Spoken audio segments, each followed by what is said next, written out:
Hello, my name is Ed. I'm also Demonic Tutors on Twitch. This is going to be my first YouTube video, so bear with me. This is also going to be the first Yawgmoth video that I make.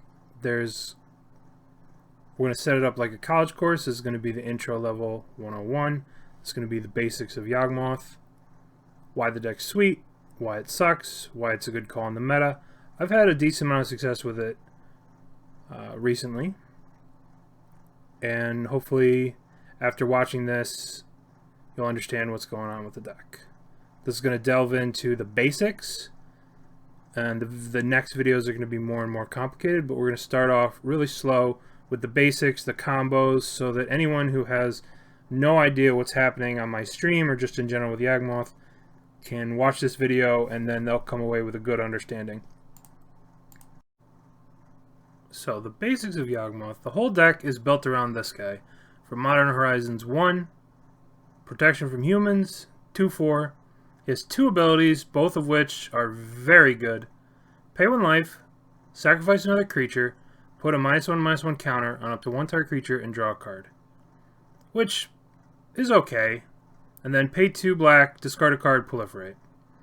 Which is his less known ability, but it's still really good and really powerful, and in order to play the deck well, you should leverage both abilities when you're playing. Now, why is this a good deck? It's a good deck in the meta right now because Path of Exile really doesn't exist, and Prismatic Ending is the removal of choice right now. There's not a lot of Lava Darts running around, and our little wolf friend here is incredibly good at blocking Ragavans. And you have Wall of Roots, which also blocks Ragavans, so it's a good deck in the meta right now because of that. Some other things that make Yawgmoth really good is that it's basically, at its core, it's a little aggro deck filled with spirits and wolves and goblins and zombies, and basically your plan A every game is to just try and kill them. Just try and damage them from 20 down with little chip damage. So basically you're a chip damage deck with a very, very powerful combo finisher. If your opponent taps out, if you have the mana, you could just kill them with the Yawgmoth combo. We'll describe the combo in a little bit here, but other things that are really good about this deck is it's very unique. The lines in this deck are very unique to this deck, and it allows you a lot of opportunity for skill expression. It allows you the ability to outplay your opponents. It's very rewarding once you know it. It gives you more and more options to really explore playing at instant speed. You can do a lot of things at instant speed. You can do a lot of things in response. It's very customizable. You can create, I have a little trade binder here of all the cards that can be in the deck, you know, that are justifiably playable in the deck. You can kind of make it your own. You can be like, well, I really like having Outland Liberator's main deck. My meta has a lot of, you know, Urza Saga Hammer Time decks. So you can build your deck to beat basically anything. If you have a lot of burn, you play more Innkeepers, right? You're able to really customize the deck. You can splash white, you can splash red. Some people splash red for Magus. You kind of, the sky's the limit in terms of what you can do to customize this deck. Proliferate is a crazy ability. And Grist, this is, I think, the best Grist deck in the format. It's uses him very well. You know, you have a lot of creatures with Undying that come back, and it's very, very good at utilizing Grist. I kill a lot of people with this ultimate. The deck is just really good. However, that being said, there are a lot of cons to playing this deck. Right now in the meta, Solitude is everywhere, and ephemerating a Solitude is very painful against this deck. The deck is also relatively complex and a lot to learn at first. The play lines are very you have a lot of decisions. when you have a lot of decisions and every turn is like a mini puzzle, you can find yourself making, getting overwhelmed or making the wrong decision. So there's a lot to learn with this deck, and it takes a lot of time to really sort of delve into it and understand what it's capable of and what its weaknesses are. It's weak to fast flyers. Dragon Rage Channeler as a 3/3 on turn 2 is a pretty fast clock. It's not the greatest against Wrenn and 6. Wrenn and 6 kills a lot of your mana dorks. It's weak to Solitude, Fury. It doesn't have a lot of interaction with Ephemerate type effects, so if someone plays a Solitude and Ephemerates it, it's pretty brutal. Graveyard Hate is pretty annoying in game 2. And it's kind of hard sometimes to know what kind of hate you'll face. Like, you can randomly just get Leyline of the Voided or Leyline of Sanctity. And Leyline of Sanctity is not really a big deal, but you can randomly get Leyline of the Voided, or you can randomly get Rest in Peace main deck. And those cards are annoying, and it's hard to know exactly what you're going to face. A lot of people are playing Relic, some people are playing Grafdigger's Cage, Pithing Needle. Pithing Needle on Yawgmoth really hurts the deck. So there's some cons to this deck. It's a creature-based combo deck, so if you play against somebody with a lot of removal, and they can just pick this off, stop your combo, it's pretty easy to disrupt you. But you can play this deck as an aggro deck first and a combo deck second. And you can just win a lot of games with just attacking with bad Dark Ascension draft cards. Which is what makes the deck fun for me, is that there's a lot of ways that the game can develop, and it's your plan A is just attack. Your plan B is combo, and then your plan C is you work some weird combination of grist, and you do all kinds of stuff to just get the W, which sometimes you have to do. Okay, so this is the core of the deck right here. It's Yawgmoth with his 2 abilities and a bunch of Undying creatures. Basically, the way Undying works is when a creature dies, if it has no +1/+1 counters, it comes back into play with a +1/+1 counter. So that's very abusable with Yawgmoth's ability. Pay 1 life, sacrifice another creature, put a -1, counter on target creature, and draw a card. So let's do that. Let's pay 1 life, target our opponent's creature, let's sacrifice this Yawgmoth. So the Yawgmoth Undying trigger happens, it comes back into play, the -1 counter goes on this, it resolves, we draw a card. That's simple. One thing to note is that, let's say we try to do that exact same thing. Pay 1 life, target this, sacrifice this. Right? Our opponent now has an ability to respond, and they can fizzle our draw. So we're going to hit OK here. But our opponent is going to kill their creature in response. I'm just showing you, obviously your opponent's not going to do this, but I'm just showing you that if there's no target here, the Undying will happen regardless. The Undying happens, but we won't draw this card. Right? So that's worth noting. If there's no target when the ability resolves, you don't draw a card. How do you get around this? Well, you can sacrifice and put a counter on up to 1 target creature. So we'll pay 1 life, target nothing, we choose no target. And then we can just sacrifice this and draw a card. And it will always resolve if you have no target. So, now that we have all these Undying counters on our creatures, how do we abuse Yawgmoth? So here's how you abuse Yawgmoth. You pay 1 life, you target a creature with a +1/+1 counter, and you sacrifice a creature that doesn't have an Undying creature counter. So this comes back into play, and you draw a card. And you can just keep doing this. Target this one, sack the one with no counter. Right? And you can do this for as much life as you have. So I can draw 7 more cards, basically, before I die. So we could target this, sacrifice this, draw a card. Now, these ones don't really have text, but this one does. When this one comes into play, it does 2 damage to the opponent. So basically, for 2 life, you can do 2 damage to your opponent. But that's a problem when we are at a lower life total than our opponent. So what we need to do to kill them is we need to find a Blood Artist. We need to combo our creatures till we find a tutor effect or a Blood Artist. This is kind of an example of how real life games go, right? Where you're comboing and you're looking for one tutor effect and we just kill them.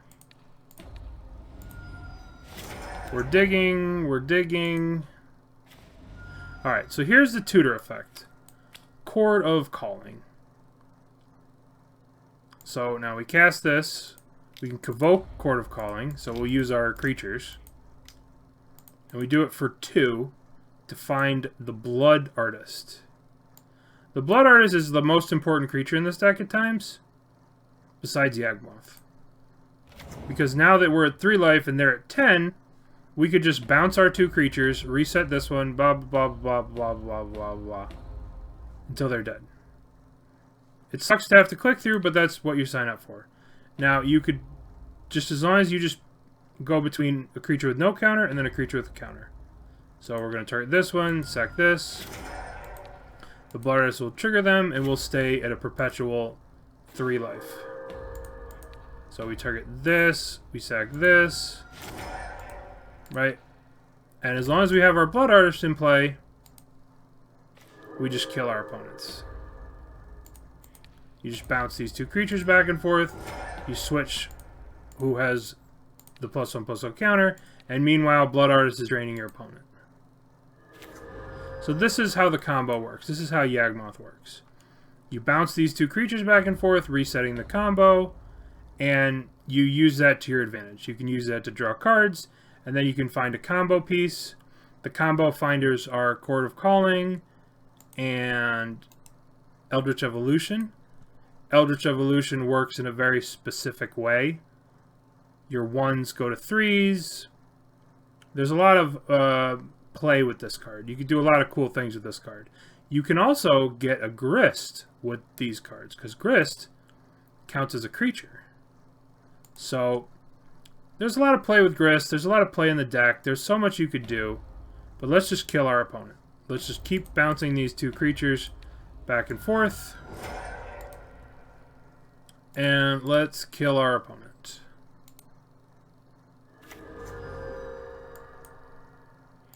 And we'll just keep doing it.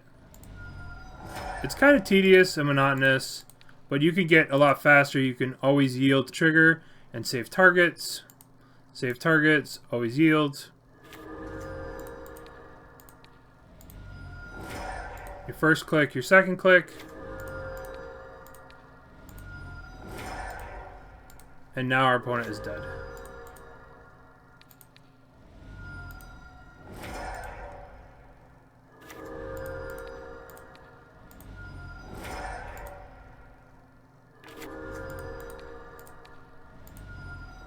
And that's basically how you do it. Now, you can use Giraffe's Messenger to make it go faster. Giraffe's Messenger, they lose 2 life. If you have more life than your opponent, you can always just bounce 2 creatures, 2 Undying creatures, as long as one is Giraffe, and kill your opponent. But you have to have more life, or if you have even life, your opponent has to have an even life total, and you have to sack Giraffe Messenger as your first creature that you're sacking. We'll go into that deeper in a later video. But this is just the basics, so that's the basics of how this works. Alright, we're going to start a game in the 1-person queue. And we're just going to play by ourselves, and we're going to see to kill our opponent. So how long does it take us to actually kill our opponent? So turn 1, We'll play this. We can't really do anything, so we'll just crack it. Get this. Turn 2. We can play our Wall of Root. And we play a Hierarch. Turn 3, now it's getting interesting. We're getting close to being able to kill our opponent. We can't hardcast a Geralf's Messenger right away, because we don't have the black. So what we could do is we can get... See, here's an example of all the things you can do. Once I remove the counter from this, you can't undo it. Right? Like, you could tap these things, you can undo them, you could tap this. But on Magic Online, the Wall of Roots stays... That counter's gone forever. You have to do this first. Once this is done, you can't undo it. So you have to be careful clicking this, because you're trapped, you're locked into this 1 mana after you click it. So now we can Chord of Calling. We can cast Chord. We could tap 1, 2, 3. We can get a 2, which gets us a Blood Artist, or it gets us a Sarangaroo Geist, which is half the Undying combo. Remember, we need 2 Undying creatures and a Yawgmoth. So I think the best thing to do is to use this Eldritch Evolution. Remember, this is the 1 mana that we can't get back. And tap 2.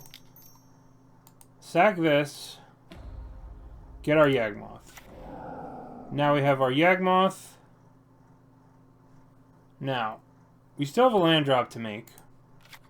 So we might as well just play this Scavenging Ooze. This is one of those flex cards I was telling you about. It helps with Chord.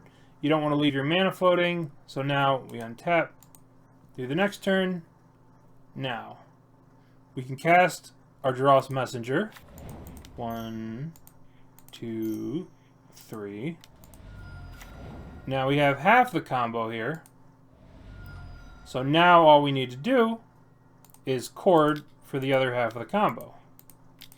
So we'll get a Yawgmoth. So now we have a Yawgmoth. Now we could just bounce these 2 back and forth.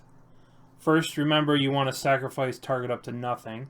So to start the chain, you pay 1 life, you sacrifice, you choose up to nothing. You sacrifice this. It comes back into play. Does 2 damage to our opponent. We're by ourselves, so we don't have an opponent right now. So it's just going to do 2 damage to us. And we'll draw a card, but then we can just bounce these 2 back and forth. And our pretend opponent is taking 2 damage every turn. And we won. So that's an example of how you can kill with the deck. You would now just bounce these 2 back and forth. If your opponent had more life than you, you could just wait till the next turn. Untap. So now we just wait till the next turn. And then we Chord of Calling for the Blood Artist. Blood Artiste. And then we kill them that way. And then we could bounce these 2, ping them 1, and then we kill them that way. So that's an example of sort of the puzzle aspect of the deck of what I was talking about. How it's not really clear. You could do a lot of things. You could do this. You could do that. We could have Chorded. We could have evolutioned. You know, we could have done a lot of stuff. Obviously, this is goldfishing, and we're just by ourselves. But it's an example of how the game develops in sort of a unique way, where you have to find a way to combo your opponent and kill them. That's just an example. So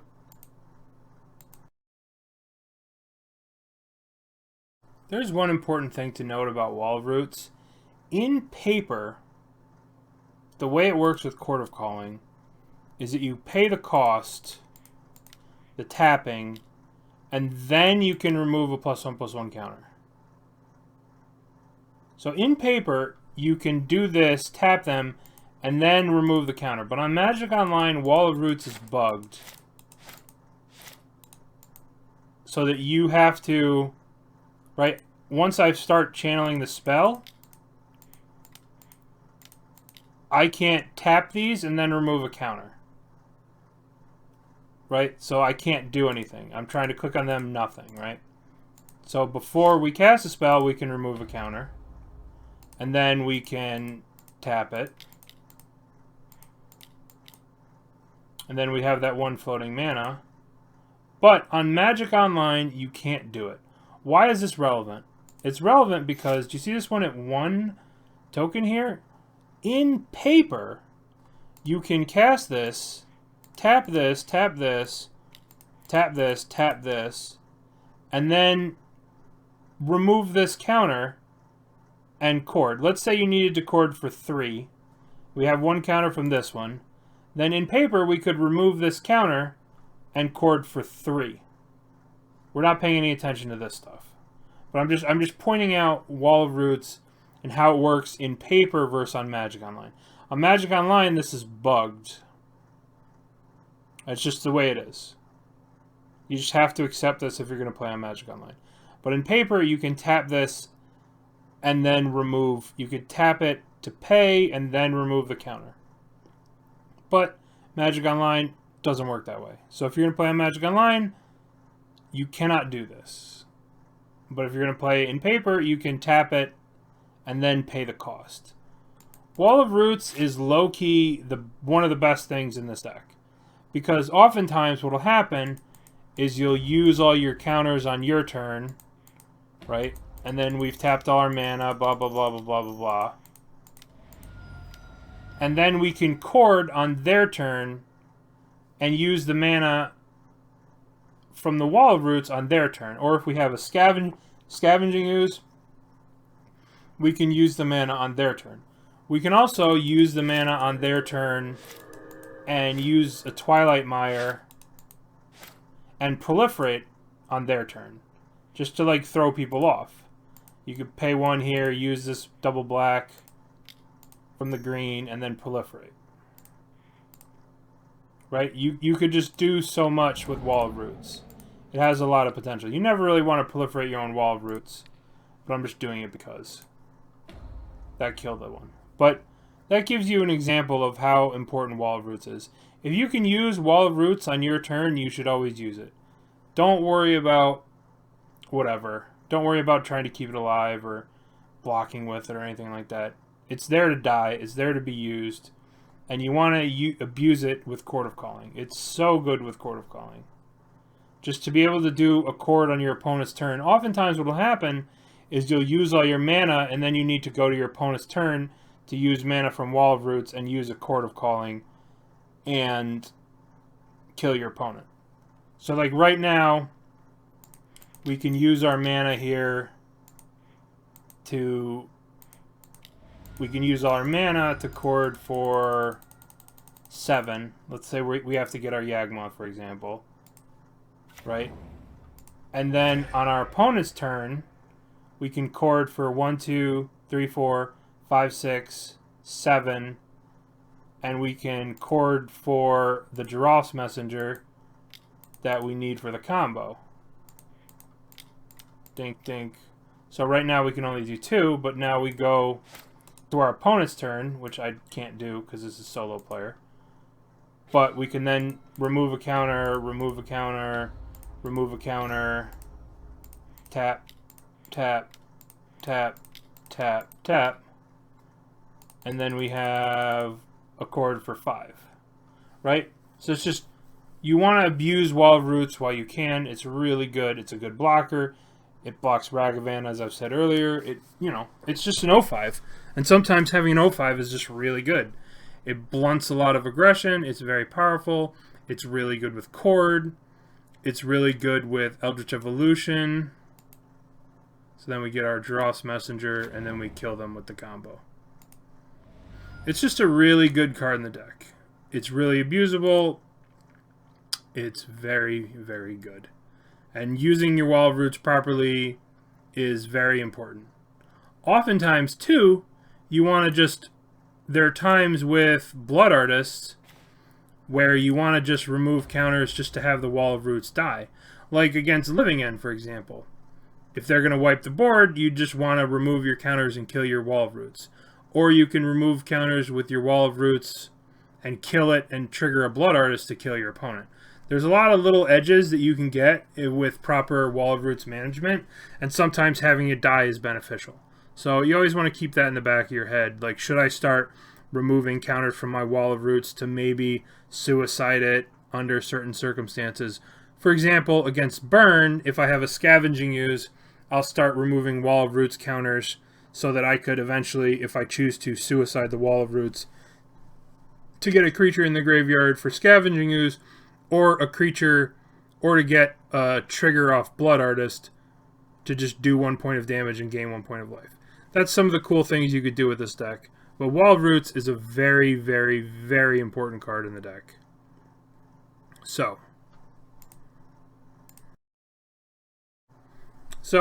that's the basics of Yawgmoth. That's how it works.